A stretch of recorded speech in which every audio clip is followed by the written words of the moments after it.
I feel like we need to kick things off with a little bit of business, which is Cape Fear trailer. Cape Fear trailer looks great. Does it? I think we were talking the other day. Well, I have a caveat Okay. that Javier Bardem just gets better with age. He's such a great actor. The Cape Fear series looked interesting. I like those producers, but I have to Hard say, swallow. I don't know. I don't know. I just don't know about the series of it all. Like, do I need 8 episodes? I've already watched 2 different Cape Fears. Do I need the elongated Cape Fear? Do I need to follow the little girl to school and find out what the dad's work life is like? I feel like they probably added a big twist or two. It seemed like there's a line in the trailer that Patrick Wilson and Amy Adams have about, like, does he know what we did? Yes. So it sounds like it's almost like the snowballing level of sin.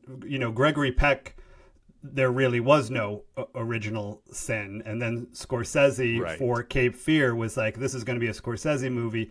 I need Nick Nolte to have sinned, and that's going to give De Niro all this weight for he's coming for him because he did something shady, even though it was in effect to keep De Niro, who is a dangerous predator, behind bars. So now I feel like for this version, they're going to be Both of them. two of them. Yeah, maybe it's a I know what you did last summer type It of seems scenario. like I don't know. With Max Cady. Mm-hmm.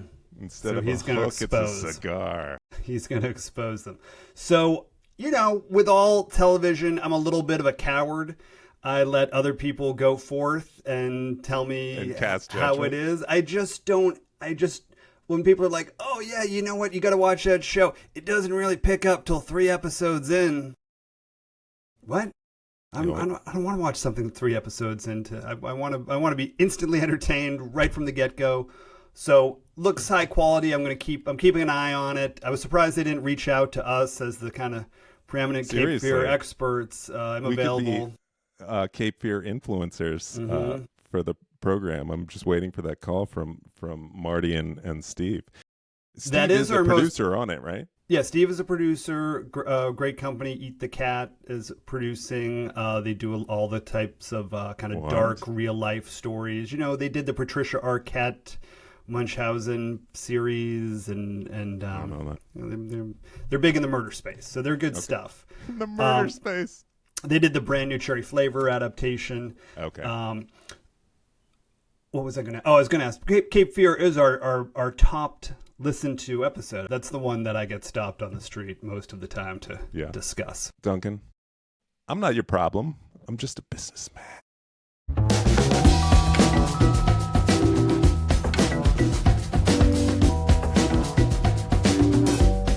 For the listeners who probably didn't catch that, Lex just did a Christopher Walken impression. Yeah, but it was a very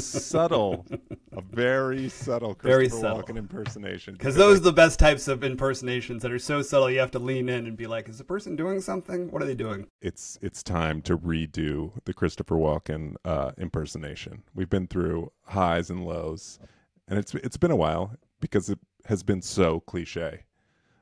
Who's the guy? Who's the guy that's in Jerry Maguire, the comedian that was like Jay Moore. really Jay Moore, of course. I feel like he's the one who forged the initial Was that right? Christopher Walken. Yeah, like Dana Carvey did George H.W. Bush. But I think we're about to talk about Walken in his pre-overexposed era. Okay. I think. All right. With 1990s King of New York by director Abel Ferrara. This is, I'm just going to get it out of the way right at the start. This is Dracula meets Robin Hood meets New Jack City. And Well, hold on now, pal. Now this is New Jack City wasn't out yet, so this wasn't able to put New Jack pitched City as in that. It wasn't the mix. pitched as that. I'm just helping people understand exactly what they're in for. I think it's most famous for the main character, Frank White, who Christopher Walken plays, being lionized by Biggie Smalls, Notorious B.I.G., who referred to himself throughout the 90s as the Black Frank White. And this is a huge movie in the hip-hop world, especially in the 90s and then into the 2000s. Um, and there were a bunch of other gangster movies that came out that same year. It was a crowded year for gangster movies, right? Well, I don't have the list of movies. I love when you team me up for a question that I don't have the answer to. I don't have a list of gangster movies that came out that year, but I know you do. I thought it was obvious. Is it obvious? What was the other movie that came out that year? You, as a Scorsese man, Goodfellas was in 1990, along with this one. I didn't realize. Miller's Crossing, Coen Brothers, was So also great. 1990, and The Godfather Part 3. Okay, all right. I think I saw them all except for this one in the theater. Yeah, which obviously I haven't seen this one before because that's the premise of the show. Yeah, I remember seeing all those. I remember my heart really went out to Sofia Coppola for Godfather 3 because she was very panned at the time. Yeah, that was tough. And a lot of people were scratching their heads about why Coppola would have put his, daughter in this position for being in the movie. Which just makes her success story all the more amazing.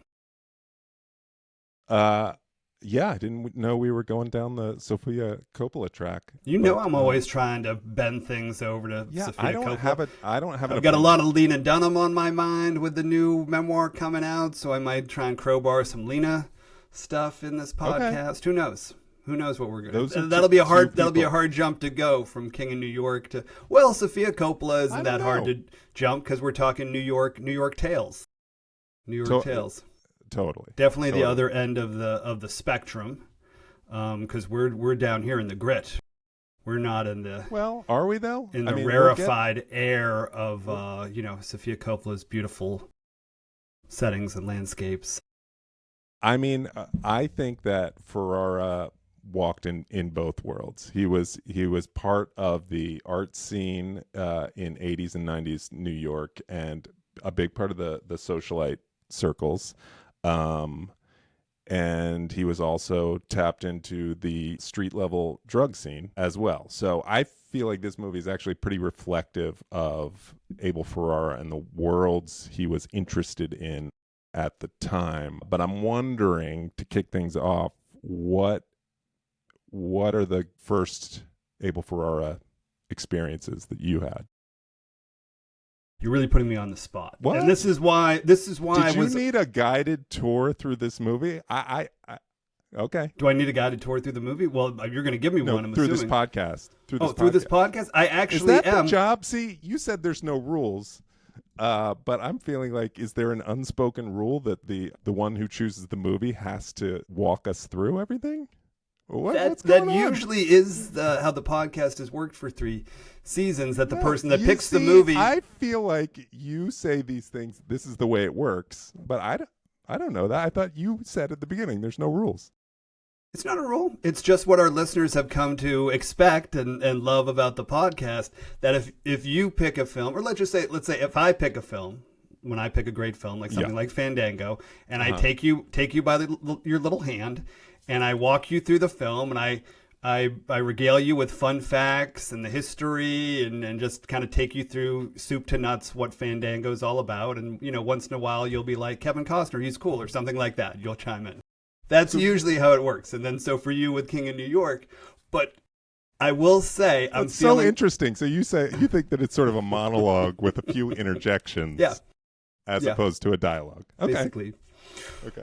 So I'm feeling a little insecure because I wanted to roll into this podcast like I'm, the King of New York, and I know everything about Abel and his films and that downtown, gritty New York aesthetic. And I could have done the research and made myself an expert in a week or two. But that's not what the show is all about. I'm coming to it realistically and letting you know. He was not one of my guys growing up, and I've thought about why is that. And when you mentioned to do King of New York for this show, it was a nice little bit of serendipity, because it felt like there was a kind of a trifecta of Abel Ferrara things going on, where I really liked him in Marty Supreme, and I was like, oh yeah, that guy. And then I had multiple people recommend his memoir to me, and I listened to the book on tape and was like blown away. Okay, book on tape, whatever you want to call it. No. What I'm reacting to is the fact that you said you did no research. And also, all I asked was just what was your first experience with Abel Ferrara? And those are not loaded questions, and you have the answers to both. I know, but I'm saying I don't have like an Abel Ferrara like origin story It's where I okay. fell in love and I know the whole oeuvre. And obviously, I did do need to be in love plenty with of Abel research, Ferrara. but I focused it mostly on King of New York. Anyway, as I was saying, I loved the memoir, and so I was Yes. very excited to watch King of New York, embarrassed that I hadn't seen it before. And my exposure to his work has been limited, although I feel like I'm on the verge of doing a deep dive. So Really? I've seen Bad Lieutenant and I've seen Miss 45. Bad Lieutenant, I'm ready for a rewatch. I always really liked it, but was kind of like most audiences, I think, and a lot of his work, kind of felt like alienated by it at the same time.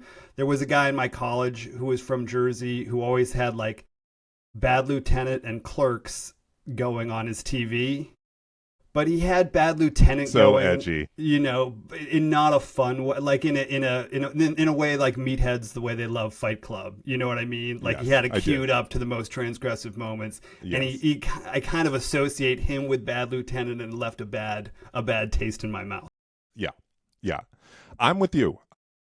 I've seen Bad Lieutenant once, and I didn't love it. I felt obligated to watch it in the 90s just because of the scene and the amount of talk there was around it. And I tried to stick with him through The Funeral and The Addiction, and I even saw New Rose Hotel, all of which, as the films go on, get more, this is a horrible word to say, but artsy. I feel like they feel like art films, and they begin to become really esoteric and experiential. And I think at the time I was just like, that's not what I was looking for. And so I think in the late 90s, I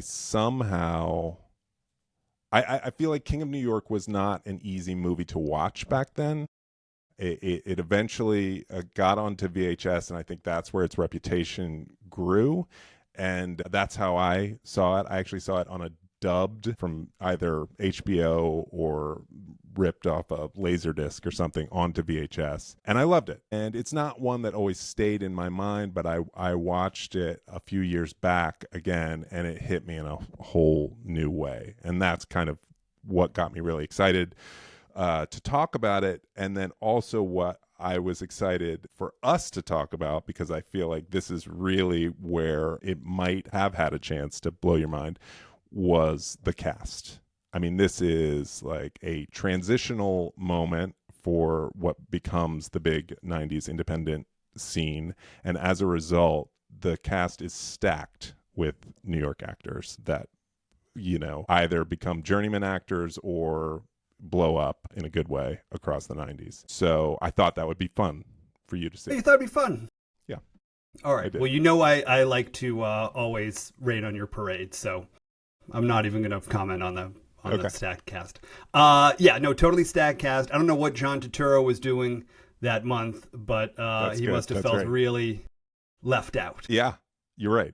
What was it feels like maybe he was doing Miller's Crossing, so exactly. He was busy. But it does feel like a who's who of New York actors that you recognize, but maybe haven't had their big signature breakout roles yet. And to me, nobody is breaking out more than Lawrence Fishburne. You're not kidding. You are not kidding. I mean, every time I watch this movie, I'm excited to experience it. And I teeter on, talking about what Walken became, where, at times he could be considered a parody of himself. I teeter on that with Fishburne, but it still stays grounded. And he's like, it's riveting to watch. I think I love Jimmy James. But let's hold on a second. Let's I'm ready to dance. Let's just talk about aging in America for a moment. Sure. These older actors, these titans, Today's these masters, older actors. I'm talking about Walken. I'm talking about Pacino. I'm talking about De Niro. I'm talking about our heroes, who without we wouldn't even be here doing this podcast that you've dismissively cast aside as parodies of themselves. I mean, isn't there something in so you know what I'm talking about. We'll just I do, but we'll just relegate it to male actors for now. Something about big stars, as they age in their 60s and 70s. I mean, it's kind of like partly like the roles, really, the great roles aren't there. I guess my question is, who are the great actors in their 70s that don't have a dash of parody to themselves, that were big stars before? I'm not talking about character actors that are...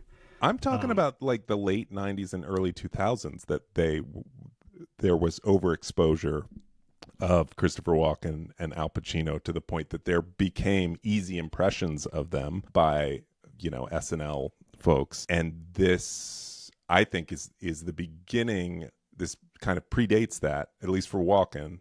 And I would love to just talk about Walken for a minute, but maybe not. Now's not the moment. But yeah, I'm not saying these actors. I mean, we're doing a Walken podcast. Now's the moment.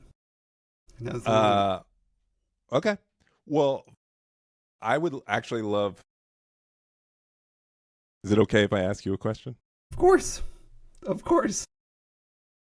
What is the square root? What is your take on Walken? I'm honestly and interested in knowing, because I feel like he remains a bit of a mystery, right? There's Deer Hunter, of course. He was a Bond villain before this. There's the whole Natalie Wood stuff. There's a story that I heard from Mel Gibson, and I feel like Mel Gibson was probably not in a great mental space when he was talking about this, but he describes meeting Walken in New York in, I think, the 80s as essentially being a vampire, as being evil. And I just, like, all of this adds up in my head to really wonder, like, who is this guy?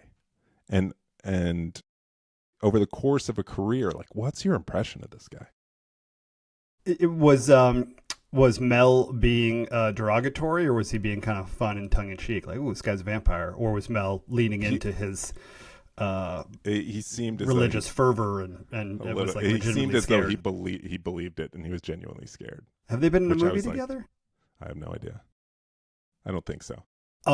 Christopher Walken to me is a super exciting presence on screens, big and small. I guess almost always big.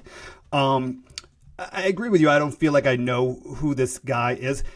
Not that I feel like I know who, De Niro or Pacino is, but there are those De Niro or Pacino roles where you're like, oh yeah, that's kind of like probably like the closest thing to De Niro, to Pacino. He's playing like he's riffing on himself. Walken, since he so often plays kind of these oddballs, yeah, I don't know what those signature roles are.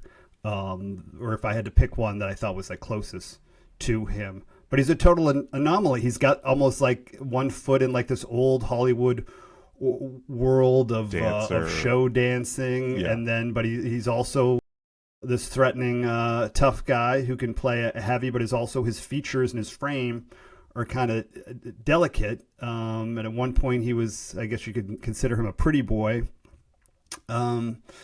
He's someone who fluctuates between leading man and character actor. I mean, he reminds me, there's a lot of crossover between him and another Ferrara regular, Willem Dafoe. Yeah. But Walken's been around so much longer. Big fan, but also I would agree with you. I don't feel like I know the man. That's right. But do I? Do I need to? Yeah. I've never really thought of him as a leading man, and here in this movie I think he's used so well, and he's so watchable, and it's a certain side of Walken that you don't always get to see, which in it he flexes kind of all his powers, but is pretty sturdy as far as this singular Frank White character goes. Yeah, I think maybe if I had to think of like the Walken where I'm like, is this what he's like? Maybe like something like, even though he's like something like Deer Hunter, where he's like, that's him. He's like a regular guy, and then he, loses his mind in the war. So you kind of get regular, everyday working class Walken and teetering on the edge of insanity Walken. Yeah. Which I feel like is probably what it's like to have dinner with him. But I agree with next to his wife, according to Abel Ferrara. Do you Chatterbox? Georgianne Walken? Yeah, I do remember him saying something weird about his wife. aside where he's like, ugh, but I can't really spend much time with Georgianne. I'm like, what? This is not. That feels like an editor should have pulled that out of the book.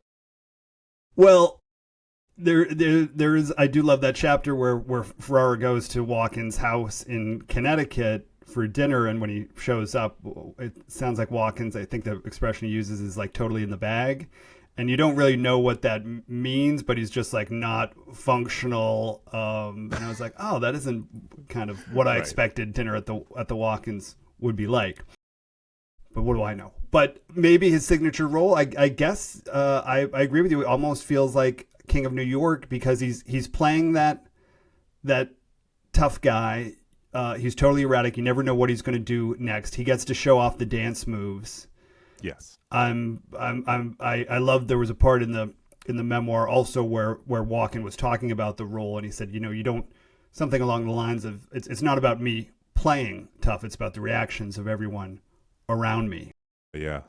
Which I really like, and you really do get so much of his character from his posse. Yes. And what an amazing posse it is, from his like henchmen to his ladies, to his like consigliaries. He rolls deep with a great crew in this movie, and it gives you a real sense of who he is. And I guess that's based on a few different real life gangsters that were white and kind of ruled with kind of a mixed race crew. Oh, is that right? I didn't catch that part. Crazy Joe. Joe somebody. One of the Crazy Joes. One of the Crazy There's a little Joes. bit of Frank White in there. Okay. Well, you talked about the autobiography. I feel like there are a few highlights because eventually we're going to just talk about this movie, but there are a few highlights from that autobiography that are incredible, including one of the best descriptions of smoking crack I've ever heard, where essentially he goes through a rapturous description of his addiction and why he loves it. And then he's like, but don't do it. And then the big takeaway is don't try heroin. He's like, if you learn anything from this book, don't try heroin. And then there's so many things. A blow by blow of his love affair with Asia Argento, which is wild. Really wild. Really wild. I have not seen. So that's New Rose Hotel is the movie they worked on together. Yeah, exactly. Okay, so that might have to be next on my list. But you feel the power of Asia Argento.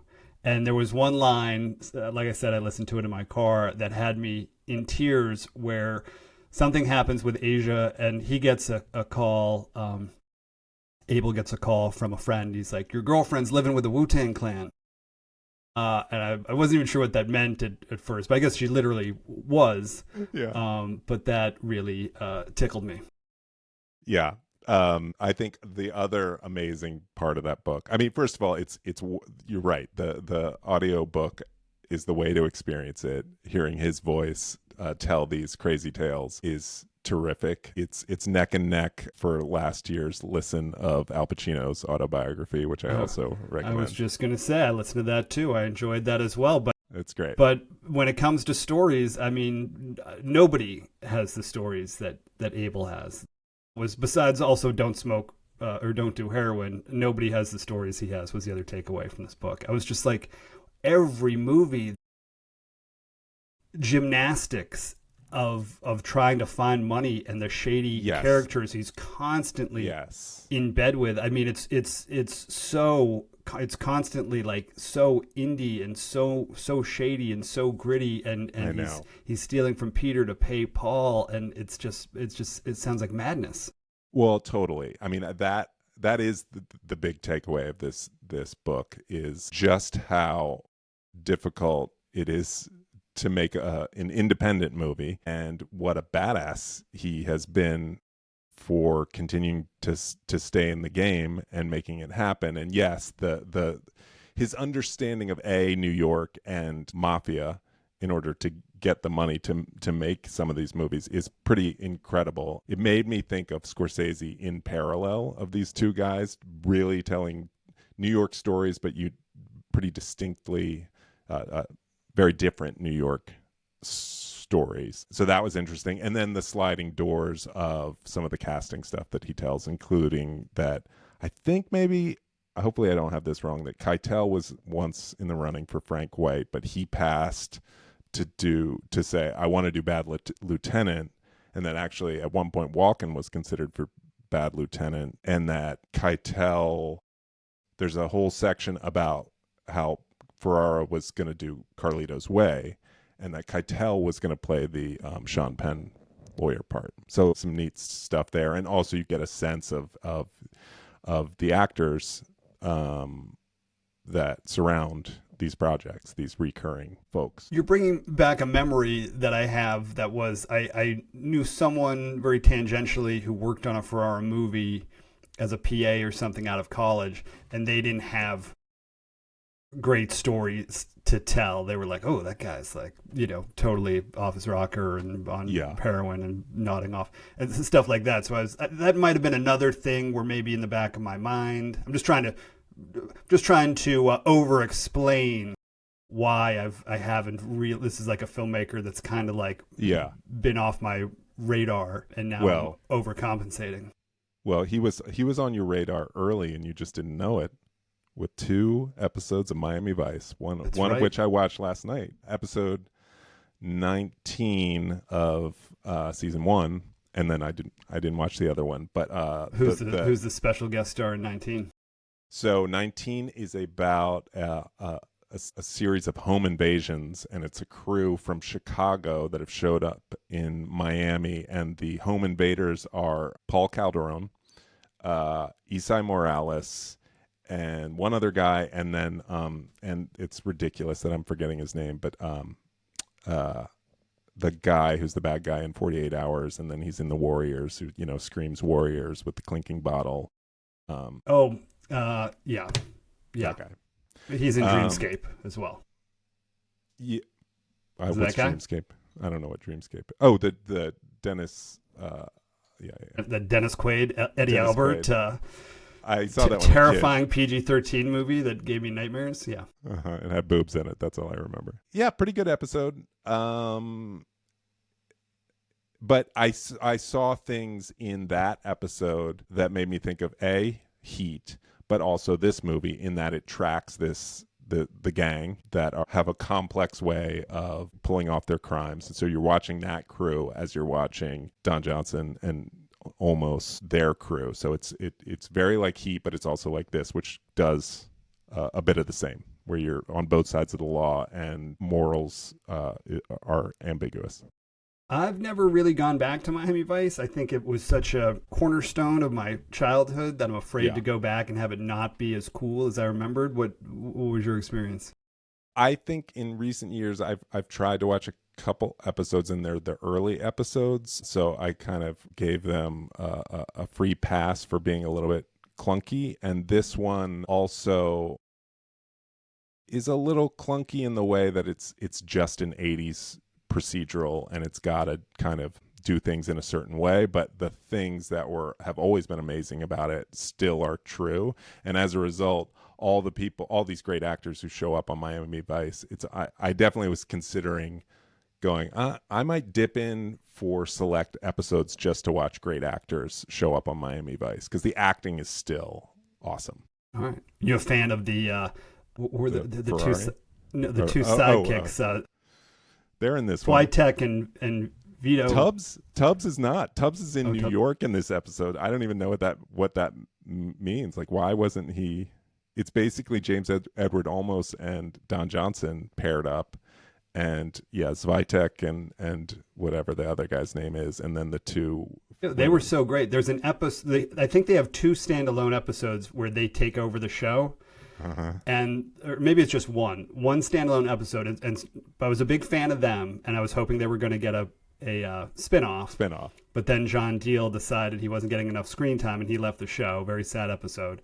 But Yeah, no deal for John deal. I remember the TV Guide article. I was like, oh no, my Miami Vice crew is like breaking up. They deserved a spinoff, but their spinoff also had the two other great guest characters, the Noog Man, that comedian who I was thinking of recently because he's Eddie Murphy shouts him out as like hugely influential in the Eddie Murphy documentary, and this actor whose name I don't remember who played kind of the guy who owned the thrift store. He had a wacky accent and had tinted glasses. Anyway, those two team up with the two sidekicks, and it's a wild episode. In fact, I'm going to watch that. I'll report back. You should. Yeah, and so he also did Abel also did the pilot for Crime Story, I read, which right. I'm a huge fan of. Which is also a Michael Mann show. Yeah, with Dennis Farina. So good. Good. I've never seen it. I think you'd love it. I remember it coming out, and since I was a Miami Vice fan, I watched it. I don't know if I watched it the whole way through, but definitely at least a season or two. It was, it was a great show. Well, speaking of spinoffs, I definitely, if there was a movie that existed that was Howdy Doody and the Chocolate Wonder, I would take it. Do you know who that is? David Caruso and Wesley Snipes in this. That's what Fishburne calls him. He calls it those two. Caruso is a force. Caruso was great. He's great, and you are left scratching your head that he wasn't in more movies after he left. I never watched. What was that? NYPD Blue. You never watched that? I thought you never were a watched that. Dennis Franz head. I am a Franz head, but from Hill Street Blues. Okay. From Hill Street Blues, and then I think we talked about this recently. I believe the only spin-off of an hour show that was a half-hour comedy was Franz's spin-off of Hill Street Blues was called Beverly Hills Bunts. That's right. Yeah, I don't think I was watching a lot of TV during that period of my life, but I love Caruso in Mad Dog and Glory, and he seems like I need to rewatch. A cool guy, and he kind of takes over here. So he does. Walken is so great, and I'm gearing up for lots of amazing kind of set piecey scenes where Walken's flying off the handle and subverting expectations, and I get some of those. But, a quarter into the movie, it kind of switches to be almost a Caruso, Wesley Snipes procedural from their point of view. And then on the gangster point of view side, it almost becomes Lawrence Fishburne's movie for a while. Yeah. Yeah, in that way, almost that Miami Vice way, it feels like an ensemble movie, and Frank White is the focal point of it, and he plays his role and is unique as a character because while yes, there are these explosive set piece moments with Frank White, he's mostly quiet and determined with these little sort of flares along the way, and it's Caruso and Fishburne who are the explosives set throughout. Yeah, no, I think that's fair to say. It's this ensemble movie that follows the arc of one guy's rise and fall. Yeah, and if I had a criticism of the movie, and I guess I do, a few, I'd want to know, there's a moment in the movie where all of a sudden there's a sequence where Walken is now really interested in funding the inner city hospital. And at first I thought this was a scam. Unless I'm missing something and it was a scam. But then I realized he was being sincere. Yeah. Came a little out of nowhere. I think it might be a rewatch thing. Because he says early on that he wants to be mayor. And he has this sort of grand vision for the city. And then if you think about, there's that fundraiser scene with Roger Smith, who's in so many Spike Lee movies. He's the councilman who is at the theater. There is, you can track that essentially Walken has a plan for taking over the city and to change what it is and to change what crime is in the city by being this kind of Robin Hood figure and being fair to the people under him, which seems to be the draw of when, he kills heads of other gangs. He throws right at the poker scene when he shoots the Italian gangster. he tells them, "You're welcome. You're welcome to come with me." And you see this accumulation of these crews as he goes further down the road. Yeah, I mean, I kind of, the So you're movie saying I doesn't missed give it. you a, You're saying I missed it. I think that it's easy to miss because on first watch you're treating it like a genre gangster movie, and so you assume he's the bad guy and the cops are righteous in taking him down. But as soon as the cops enter, they're kind of shitty dudes. I mean, that amazing Irish wedding scene with Caruso doing the monologue and then kissing the bride, and that's so good. But they come in as antagonists. Great Irish wedding scene that is not afraid to lean into some cliches and some stereotypes, some well-earned stereotypes. And Abel's half Irish, so we can rest easy. Yeah, I mean, look, it's a movie that was shot in the late 80s, and so it carries with it some stereotypes. I think it has one foot in that world, and it has one foot in the 90s where things are shifting, and I think visually it also has that feel. It looks like Fear City is an Abel Ferrara movie that I've seen, and it looks much like grimier than this movie, and that takes place in the 80s. But then I feel like this movie, especially when it focuses on Walken, has some almost like Michael Mann digital like aesthetic to it. It feels clean, and the neon, the simple use of color. There's that blue gang shootout scene. There's when you see Walken at the beginning, and he's got the glasses on and he's being released from jail. That's like all white, and there's these red scenes. So it feels like where Ferrara's heading, and then it's one foot in exploitation and one foot in art too. So it in that way it feels uneven, but I think when you step back and kind of think about like what Abel's like as a auteur, this kind of is his style. Yeah, and the gangster searching for redemption certainly feels at home in his oeuvre. It also feels like what we were talking about, comparing him with Scorsese, and there's all these big spiritual themes that kind of float through his movies. It sounds like a lot more in his later films. I'm kind of interested to see Mary and his Shia LaBeouf film. The Shia LaBeouf film was so powerful that he converted to Catholicism.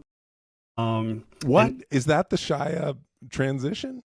That is. The movie is not Pietro. It's the priest. I don't know if he's a saint as well. Saint. I think he is. I think. Okay. Isn't that the name of it? Saint. Sorry, I don't have Pietro. It looked interesting. I didn't hear great things when it came out, but I'm curious about it. I want to say Pasolini, but that's his other movie about Pasolini. I think it's like Father Pietro or something. But yes, in studying up and getting into the character, supposedly Shia converted to or did convert to Catholicism. So I mean, such a great arc for someone who started in movies that after his short films. I think the first movie he talks about in the memoir is the kind of porn adjacent film where his girlfriend stars in it, and the guy they hired can't get it up, and who has to step in but Abel Ferrara. So I imagine that's probably a pretty penny on eBay. I wonder if that's in the Tracy Letts collection. Probably is. And then exploitation movies like Driller Killer and stuff like that. So yeah, lots of parallels with Scorsese, who seems to still bounce back and forth between fare that doesn't really seem to grapple with that, and stuff that's more adamantly religious. And there are, I think, a lot of pretty incredible set piece scenes with explosive violence or surprises. I don't want to just go down the list. I'm wondering what stood out to you as far as scenes that affected you, that you liked. Well, for me, I'd seen stills from the Lawrence Fishburne Getting Chicken. Oh. And maybe I've even seen bits of it before, but that's such a great scene. I can't remember if the camera's locked off or not, but he's coming into I the think it chicken is. place and he's doing almost this monologue about what he's ordering, and you can see you have like almost like a 150 view of the street outside because it's on the corner. It's such a great location, and then you see the cops pull up. That's a great moment, and one of like 2 or 3 scene stealing moments that Fishburne has, where you're like, wow, this guy's incredible. And I wanted to hear what Tarantino thought about this movie, so I looked it up on some podcast. He was talking about how for him, he just thought, well, I actually don't even know what podcast it was, or maybe it was Bill Simmons. It was Rewatchables. You don't know that. You don't know if it was How do you know it was Rewatchables? Well, he talks about, they have him on for this on Rewatchables. Hold on, are we doing Rewatchables sloppy seconds on here? What is this? The rewatchables? It was not intentional, but in the research, I realized yes, that has happened. But that's why I don't want to tread the same boards that they've Neither tread. do I. Neither do I. Yeah. Hey. That said, I will say one thing. We are. That said, that's one exactly what we're takeaway. doing. He told. And I kind of am like, okay, I didn't do the research, but I trust Tarantino on this, that Fishburne's portrayal of Jimmy James was the first hip-hop gangster. Okay, all right. I guess that was the same podcast. All right, Yeah. whatever. Yeah. That was interesting, and I thought so. it does seem like that's the case. Yeah, almost like this, creating this new archetype, at least for a major. Yeah. Now, do you have a history with Fishburne as far as liking him as an actor? Because I never had a strong history. I feel like there are movies that I've seen with him in it that I like, but I'm never like, Fishburne's my guy.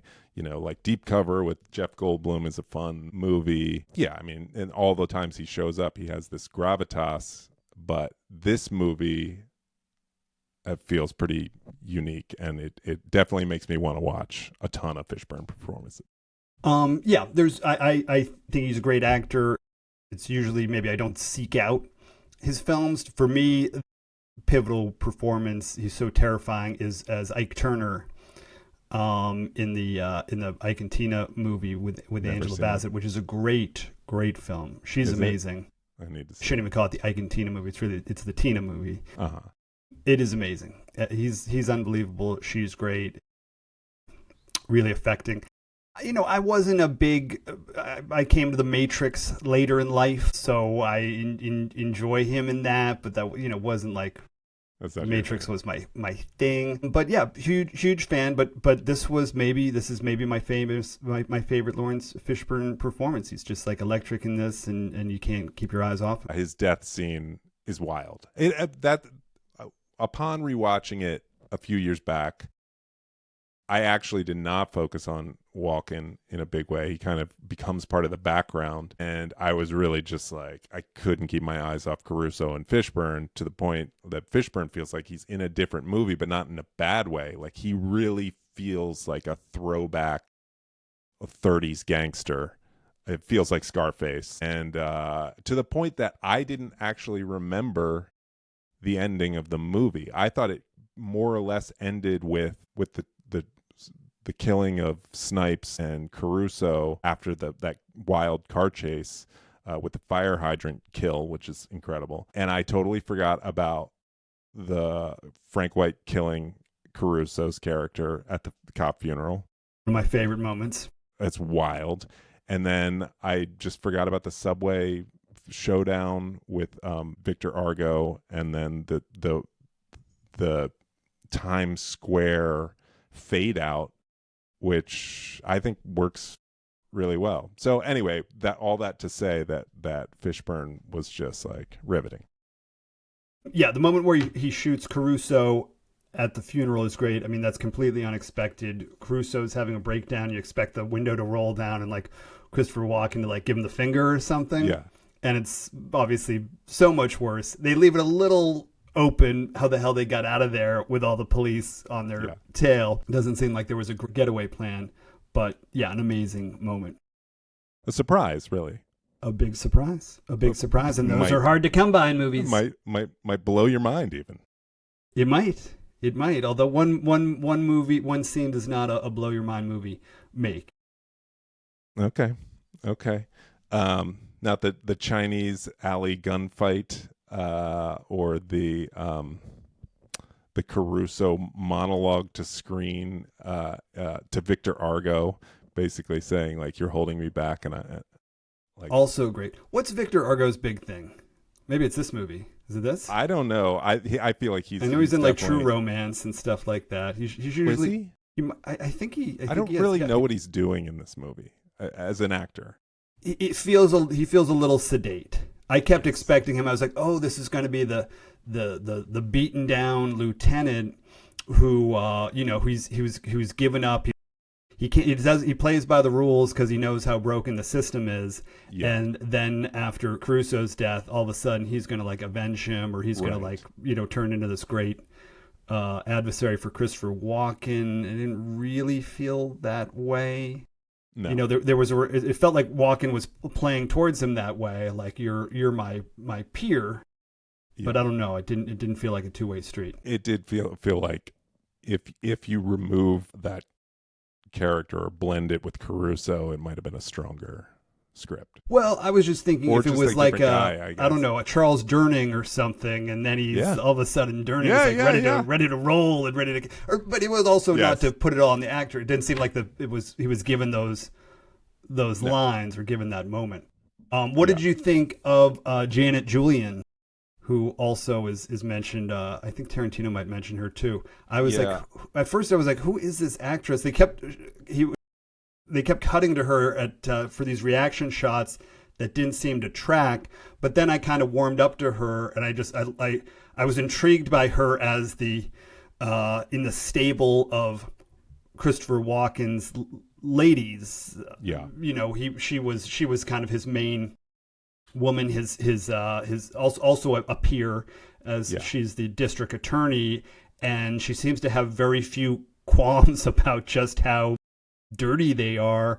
I didn't know if the hospital thing partly was coming from her. I wanted more of her, even though at first I thought she felt kind of like maybe a little weak link and a little misplaced. Then I was really intrigued by their relationship, and I wanted. I agree. I feel like I didn't have a problem with her performance. Yeah, I just wanted to know more, and then as a result, her place in the movie and her being such a unique, having a unique face, made me feel as though she somehow had a history as an actor or a child actor or something like that. It seemed like this she was Nancy Drew. Was that right? She's in another. She has a presence. Let's put it that way. And she was like the upscale world wallowing in the muck. Yes, which is always fun. And initially, because Jay Julian is in this movie, I was wondering if she was his daughter, who plays the counsel, Frank White's lawyer. He's in King of Comedy. Oh, okay. Langford's lawyer. Oh, yes, yeah. Well, just a little scene. Okay. I also wanted more from Teresa Randall and the blonde, who were also part of Frank White's crew. I thought that I could live in their world for a little bit too. Yeah, I mean, it's such an epic cast, and there's so much going on that you could almost imagine the movie being bigger. And it does take you from the highs and lows of New York. It has an epic scale. It's not a particularly long movie, if I'm remembering. I think there is a longer cut, but it's not. Interesting. Okay. It's not out there. It's hard to find. Okay. Well, Or I don't think it can be found. Okay. There we go. Right. It can't be found. It's impossible to find. Of course. I mean, they go from everywhere from Sing Sing to the Plaza Hotel. Did you hear that for the Plaza Hotel scenes that to get in there, they had to give the Donald's grease the Donald's palm a little. He had one request. I'm sure it was more like 20 requests. Yeah, I'm sure. But that was it William Dafoe? No, who had to pose with Ivanka? Walken. Okay, right. Yeah, Walken. Of course. And I looked up. I did see a couple pictures of them together online. Well, I do love that world is present in this movie. It really feels like that that represented New York in the 80s. Do you think the longer cut has a Donald Trump Plaza Hotel cameo like Home Alone 2? Probably. It'd be amazing. I wouldn't be surprised. And maybe he made it disappear. Who knows? That's the amazing thing about that guy as an actor, and I don't remember what documentary. Yeah, we're talking Trump as an actor. I don't remember what documentary or call him an actor where I heard it. Was that in the 80s and the 90s, whenever you needed like a Donald Trump type character, they'd be like, we just need somebody like a Donald Trump. And they'd be like, oh, actually, he'll just come and do it and try and like, bang people and he's there for a free meal. I mean, it's amazing. He's got the time to do it. He's been with us all our lives. Okay. You got anything else to say about this movie? About this movie? Oh my God! I feel like we were just scratching the surface here. Oh wow! I was getting a very standoffish feel from you that you were just biding your time until this is over. Not at all. Not at all. I don't want to give away the ending here, but I was having quite a great time. Did you watch Abel Ferrara on the Conan show? I have seen that before. I might have even seen it at the time, and I think that contributed to my opinion of the guy, which was like, this guy seems like a swamp. You can get pulled in and never leave. There's a lot of movies. Yeah, I didn't see it until recently. I looked it up. I had heard that Conan said he was his worst guest ever. It's a pretty... painful. Pretty painful, it's like pretty hard to watch. Phoenix on Letterman. Yes, without I guess the level of self-parody. Yes.